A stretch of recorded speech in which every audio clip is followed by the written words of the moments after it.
মানুষের কল্যাণের জন্য সব কিছু সাজিয়েছেন। মানুষের কল্যাণের জন্য সমুদ্রের মধ্যে যত বড় মাছ দেখছেন, এই মানুষের কল্যাণের জন্য আল্লাহ পাক সৃষ্টি করেছেন। সমুদ্রের মাছের মধ্যে আপনার আয়রন, ক্যালসিয়াম, ভিটামিন দিয়ে সমৃদ্ধ করেছেন আল্লাহ পাক, সুবহানাল্লাহ।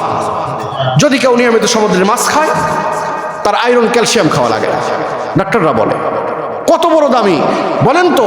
পুরা পৃথিবীর যত শক্তিধর রাষ্ট্রগুলো আছে, যারা ইউরোপ, আমেরিকা সহ পৃথিবীতে যারা রাজ কায়েম করছে, তারা কি কোনোদিন এই আটলান্টিক মহাসাগরের দায়িত্ব নিয়েছে সেখানে খাবার দেওয়ার জন্য?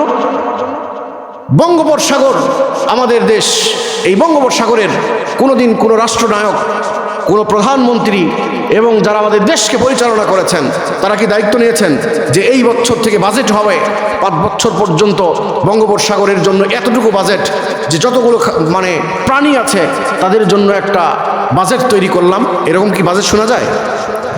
তাহলে কে খাওয়ায়? আল্লাহ পাক খাওয়ায়।